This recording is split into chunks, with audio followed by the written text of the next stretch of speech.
घृणी सूर्याय नमः। ॐ घृणी सूर्याय ॐ घृणी सूर्याय नमः। ॐ घृणी सूर्याय नमः। कर्पूरगौरं करुणावतारं संसारं सारं भुजगेन्द्रहारं सदा वसन्तं हृदयारविन्दे भवानी सीतं नमामि। महाकाय सूर्यकोटिसमप्रभः निर्विघ्नं कुरु सर्वकार्येषु सर्वदा।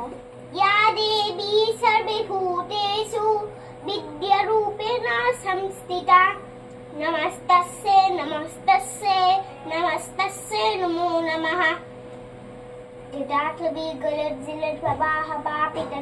गिले बलं विलम्बितं भुजङ्गतुङ्गमालिकं नमद्दमद्दमद्दवत् निरदं दमर्बलम्।